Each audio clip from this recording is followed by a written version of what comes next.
Olá, pessoal! Hoje iremos falar sobre bioquímica, em especial sobre as proteínas, a composição e a estrutura delas. As proteínas são formadas por unidades menores, que são os aminoácidos. Cada bolinha dessa aqui é um aminoácido. E aqui está. O aminoácido é composto por um grupo amina, que é o NH2, que está em roxo, e um grupo ácido, que é o COOH, é um ácido carboxílico. Existem 20 tipos de aminoácidos que constituem as nossas proteínas. E todos eles apresentam o grupo amina e o grupo ácido, e daí o nome, amina-ácido. Ué, mas se eu tenho 20 tipos de aminoácidos, todos têm o grupo amina, todos têm o grupo ácido, como eles são diferentes? Então, eles são diferentes pelo radical, que é essa letra R que está aqui embaixo, ó.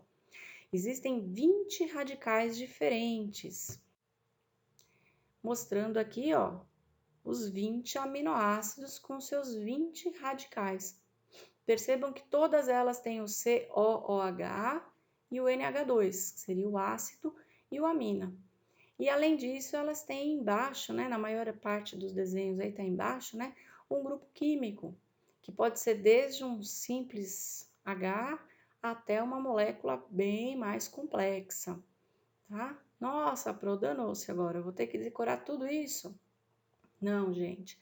Essas estruturas estão aqui desenhadas para vocês, só para vocês perceberem as diferenças entre os aminoácidos. Mas vocês vão aprender muitas dessas estruturas, essas ligações ainda em química, ok? Então não se preocupem com esses desenhos. E com os nomes, alanina, lisina, metionina. Então nós iremos trabalhar esses aminoácidos aí em algumas aulas, fazer exercícios, e até o terceiro ano você vai lembrar de uma ou outra aí, que é o que basta, ok? E aí então nós temos os 20 aminoácidos diferentes, que se dividem em aminoácidos naturais, que são aqueles aminoácidos que o organismo produz, e os aminoácidos essenciais, são os aminoácidos que nós temos que adquirir na alimentação. Comendo o quê? Alimentos que contenham proteínas, tá? Esses exemplos que eu coloquei para vocês aqui de aminoácidos naturais e essenciais seriam os aminoácidos dos seres humanos, tá? Cada espécie tem aminoácidos essenciais e naturais diferentes. Por isso que a ração do cachorrinho serve para o cachorrinho, não vai servir para o passarinho nem para o gatinho, tá? Porque elas contêm aminoácidos essenciais para a espécie que está sendo tratada, tá? Bom, acontece que o aminoácido sozinho, ele não tem nenhuma função importante para o organismo. Esses aminoácidos, eles precisam se encaixar e formar uma proteína. A proteína, sim, ela tem função estrutural, catalisadora, que são as enzimas, de defesa, que são os anticorpos, mensageiras, que são os hormônios. Então, as proteínas têm várias funções que iremos trabalhar numa próxima aula. Porém, os aminoácidos sozinhos, eles não funcionam. E eles precisam se ligar nos outros aminoácidos. E essa ligação, ela tem um nome especial. Essa ligação entre os aminoácidos é a ligação peptídica. Olha ela aqui, ó. Nossa, não entendi nada do que tá aí. Então, vamos por partes. O que é essa ligação peptídica? Aqui eu tenho um aminoácido 1. Reparem que ele tem o grupo NH2, COOH, o carbono alfa, né, o carbono central, o hidrogênio e um radical, que seria aí o radical 1. Reparem também, que vocês já comentaram um pouquinho em química, entre nós também, que o hidrogênio, ele faz sempre uma única ligação, seja com o nitrogênio, seja com o carbono, seja com o oxigênio. O nitrogênio faz 3 ligações. O carbono faz 4 ligações. Ó o segundo carbono aqui, ó, ele também está fazendo 4 ligações, porém ele está fazendo uma ligação dupla com o mesmo oxigênio. Isso vocês vão ver em química direitinho, né? Que ligação que é essa, ok? Então percebam que essa molécula ela está completa, todas as ligações que ela precisa fazer estão feitas, ok? Aqui a gente tem um aminoácido 2, mesma situação, NH2, COOH e o radical 2. Nós queremos juntar essas duas moléculas, porém, as duas moléculas estão completas, elas não têm como encaixar uma na outra. E aí é que acontece a mágica da química. Vocês estão vendo esse hidrogênio que está aqui, ó, pintado aqui meio de amarelo? Então, ele vai ligar junto com esse OH aqui em cima e eles vão formar uma molécula de água, H2O. A hora que essa molécula sai daqui do meio e forma lá o H2O, o carbono fica com uma ligação pendente. Então, ele precisa se ligar com alguém. E o nitrogênio também, ele fica com uma ligação a menos, ele precisa se ligar com alguém. Logo, o carbono do aminoácido 1 vai ligar com o nitrogênio do aminoácido 2 e voilá. Tá vendo a pontadinha aqui em verde? Aqui é a minha ligação peptídica. Ela sempre vai acontecer entre o carbono do grupo ácido de um aminoácido e o nitrogênio do grupo amina do outro aminoácido. Então, independente do tipo do radical, ó, percebam, R1, R2 não mexeu em nada. Tá? Então, independente do aminoácido, a ligação sempre será a mesma. Então, ela sempre vai levar o nome de ligação peptídica, ok? Então, quando eu quero juntar um aminoácido com outro, perde-se uma molécula de água e eles se unem por ligação peptídica. Lembrando que esse é um processo de síntese por desidratação. Né? Os aminoácidos perderam uma molécula de água para eles poderem se encaixar. Ah, Sori, se eu quiser quebrar essa molécula, o que acontece com a molécula de água? Ela volta para a reação. É o processo de hidrólise, quebra com água. Então, a água volta para as moléculas ficarem completas de novo, ok?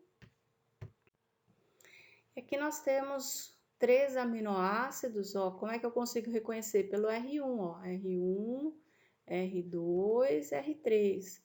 E todos eles têm lá um NH2, e eu só consigo ver uma parte do C-O, né? Afinal de contas, o OH saiu para poder encaixar um aminoácido no outro, né?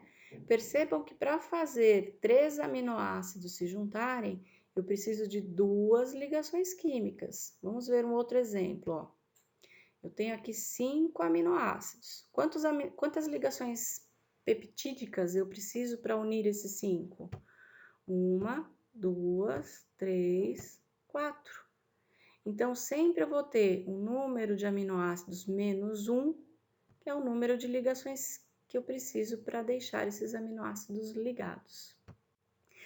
A sequência desses aminoácidos, então aqui eu tenho lisina, lisina, glicina, glicina, leucina, valina, né? A sequência desses aminoácidos vai formar uma estrutura, que é o ribossomo responsável, né, por fazer a proteína, né?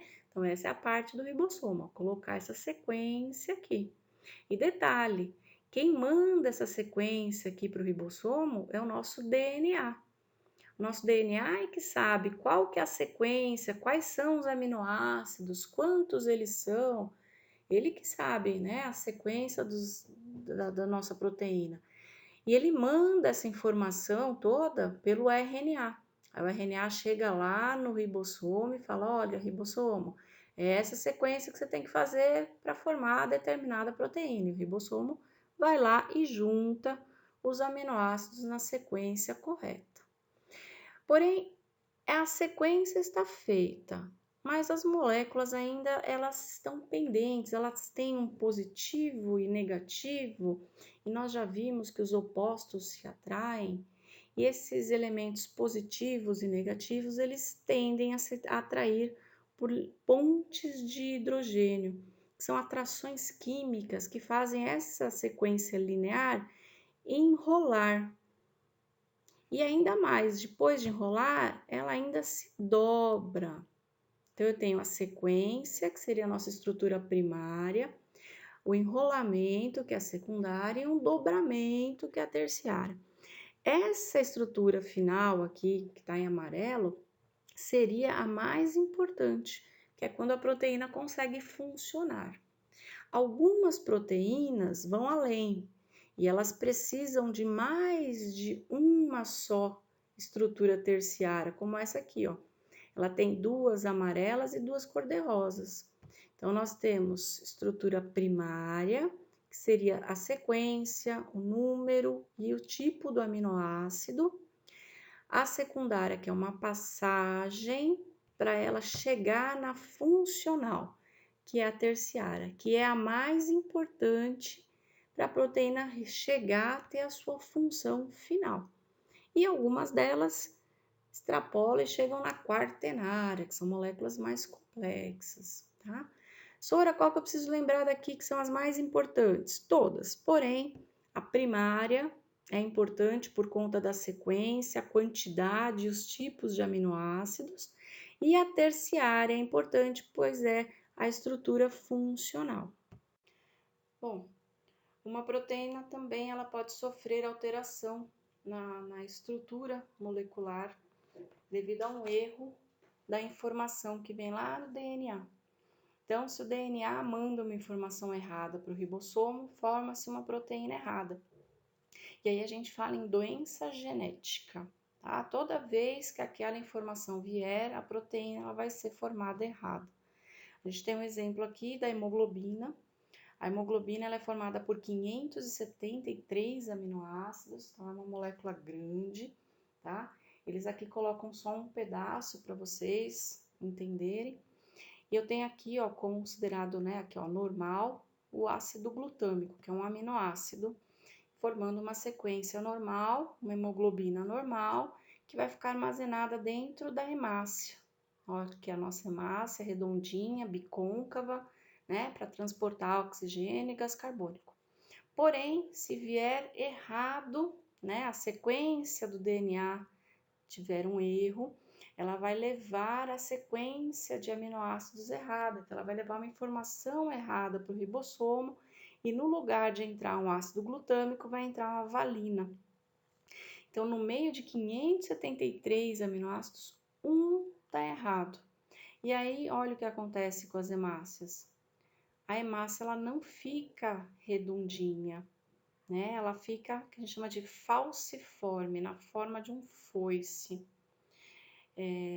Essa hemácia ela é muito frágil, então ela rompe muito fácil e ela perde a hemoglobina, que é responsável por transportar os gases. Então, essa doença aqui, ela chama anemia falciforme, é uma das mais estudadas aí, né?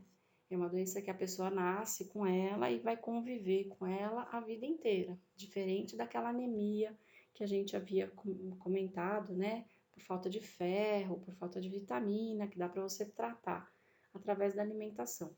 Essa aqui não, porque o erro tá lá no DNA da pessoa que acaba formando aí a proteína errada, ok? E por fim, vamos falar da desnaturação da proteína. Então, a desnaturação da proteína é quando ela perde a estrutura terciária dela, a estrutura funcional. Essa desnaturação, ela vai afetar a estrutura final, porém não afeta a estrutura primária, tá? Ela não tem como quebrar as ligações peptídicas, quebra só aquelas atrações químicas, que são as pontes de hidrogênio, tá? Fazendo com que ela desenrole e volte a ficar linear, como está no desenho aqui embaixo. O que pode causar essa desnaturação? Alterações na temperatura e no pH. E essa desnaturação ela pode ser reversível ou irreversível. Por exemplo, aqui a gente tem uma desnaturação irreversível. Então, nós temos aqui a clara, né, a partezinha transparente, gosmenta, e tem a gema, certo? Na clara, a gente tem uma proteína chamada albumina, que dá essa característica de viscosidade mesmo, que é para ajudar a proteger o embriãozinho do ovo. A albumina a gente também tem no nosso corpo, né, no nosso sangue, deixando ele mais viscoso, ok? Bom, se a gente aquece o ovo, ó aqui o que acontece, ó. A clara, que era gosmenta, viscosa, transparente, ela fica dura e branca. Nós desnaturamos a proteína albumina. E se você colocar de volta na geladeira para esfriar, não volta mais. Então é uma desnaturação irreversível, a proteína não volta mais. Ah, Pro, e pra gente comer o ovo cru ou comer o ovo cozido faz diferença? Bom, primeiro a gente tem que tomar cuidado em comer ovo cru por conta de doenças, né? Mas considerando a parte nutricional, a proteína não muda, tá? Porque para nós o que importa são os aminoácidos que nós vamos conseguir dessa proteína.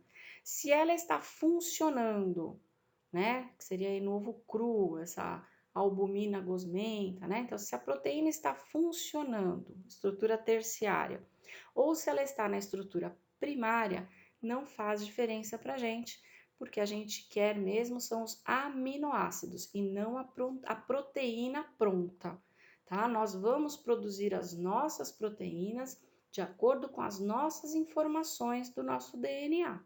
Lembrem-se disso, ok?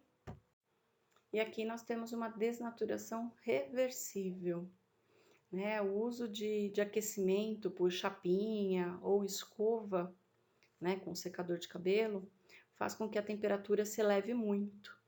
E nós temos uma proteína no cabelo, que é a queratina, no caso é a alfa-queratina, que ela desnatura com esse calor excessivo e ela acaba deixando o cabelo liso. Porém, se molhar a chapinha, já era, né? O cabelo enrola de novo.